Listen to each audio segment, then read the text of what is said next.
Ashur, you can handle this, the rise and fall of Assyria, history's most hardcore empire.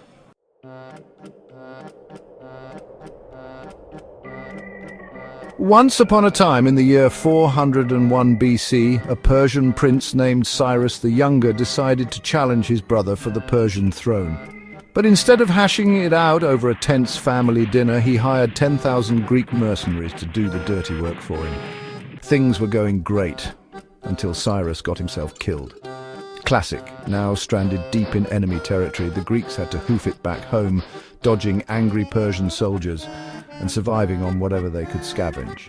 On their epic road trip, which had far less comedic potential than The Hangover, they stumbled upon massive, crumbling ruins.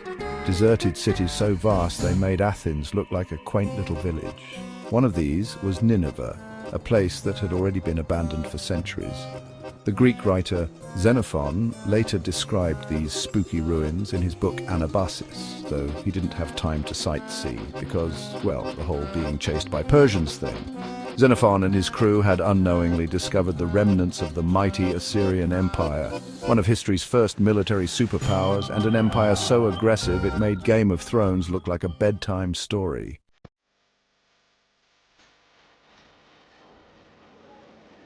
To understand how this empire got so terrifyingly powerful, let's go way back to around 2500 BC.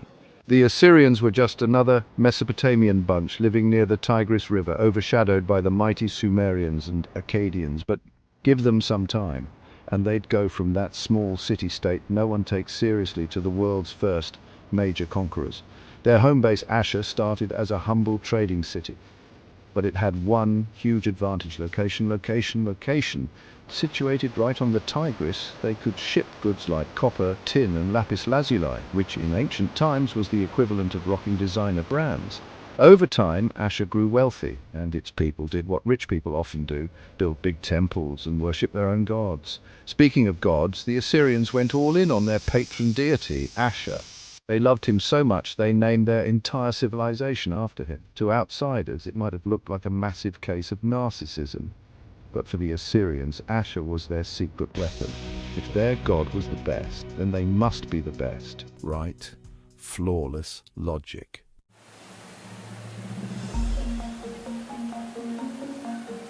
Fast forward a few centuries, and the Assyrians had started their first experiments in world domination. Their kings, men with names as long as their kill lists, Shamshi-Adad, Tiglath-Pileser, etc., built up an army so fearsome it gave their enemies nightmares. But early on, their power came in waves. They'd conquer a bit, lose it, come back stronger, lose it again. It was like watching a boxer who couldn't decide if he was heavyweight champion or amateur sparring partner. Then came Tiglath-Pileser I, the first Assyrian king who really put his foot down on other people's necks. He was a ruthless warrior who expanded the empire, boasted about slaying elephants, and once took a boat trip just to kill a sea creature no one can identify: a dolphin, a whale, Bigfoot's ocean cousin. He also had a slight tendency to exaggerate. His royal inscriptions read like an ancient version of a flex-heavy Instagram post, but the real Assyrian Golden Age didn't arrive until Tiglath-Pileser III. Clearly, they loved recycling names. This guy transformed Assyria into a military-industrial complex on steroids. Before him, the Assyrian army was mostly farmers turned soldiers who had to rush home for harvest season. He scrapped that nonsense and built a standing army, possibly the first professional military in history. That meant no more waiting for planting season. These guys were always ready to burn down your village.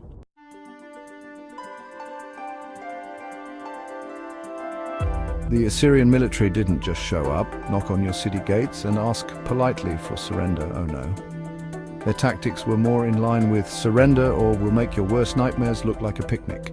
Some of their specialties included siege warfare. They didn't just surround cities and wait, they built towers, tunnels and battering rams to bust through your defenses. Psychological warfare. Nothing says join the empire like flaying your leaders alive and decorating the city walls with their skins. That's right. If you resisted, you might end up as home decor. Mass deportations. Instead of just killing everyone, which was inefficient, they'd shuffle conquered people around the empire. Uprooted and scattered, these groups couldn't rebel as easily. Modern dictators would have taken notes. Assyrian kings like Ashurbanipal II were particularly enthusiastic about the whole cruelty thing. He once wrote about burning adolescent boys and girls alive and piling up his enemies' heads like decorative lawn ornaments.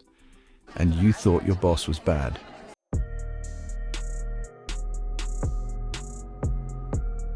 Under Sargon II, Assyria reached its zenith. His name was a throwback to the legendary Akkadian king Sargon the Great, and like his namesake, he meant business. Sargon conquered Babylon, extended Assyrian power over the Levant, and made it clear that his empire was the empire. His son, Sennacherib, was just as ambitious but had some serious bad luck. His reign was full of revolts, and he spent way too much time putting out fires, sometimes literally. One of his biggest claims to fame, sieging Jerusalem, an event recorded both in Assyrian texts and the Bible. According to his inscriptions, he crushed them easily. According to the Bible, an angel wiped out his army overnight. The truth? Probably somewhere in the middle. Either way, things ended badly for Sennacherib. He got assassinated by his own sons. Talk about awkward family drama. His successor, Esarhaddon, briefly held things together, even conquering Egypt, but the wheels were coming off. The empire was overstretched and its enemies were growing bolder. The last great Assyrian king, Ashurbanipal, was famous for two things. One, building the world's first known library. Seriously. The Library of Ashurbanipal in Nineveh is basically the great-great-grandfather of the Library of Alexandria. Two, being the last guy to rule an Assyria that wasn't on fire.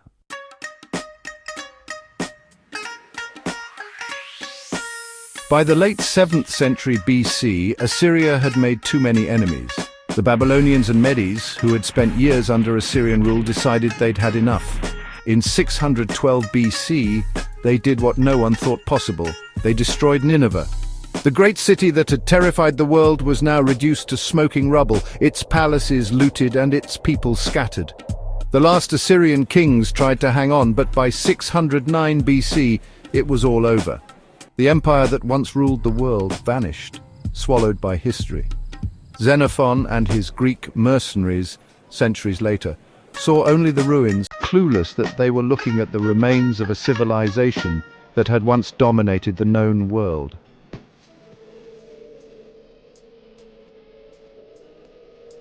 So what did Assyria leave behind?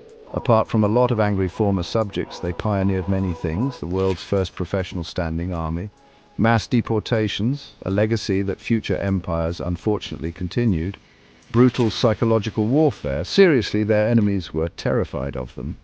The world's first great library, thank you Ashurbanipal, a reputation for being the scariest civilization in ancient history. They may have burned out spectacularly, but for centuries they were the powerhouse of the ancient world. So the next time you think your job is stressful, just remember, at least you're not an Assyrian soldier trying to invade Babylon again.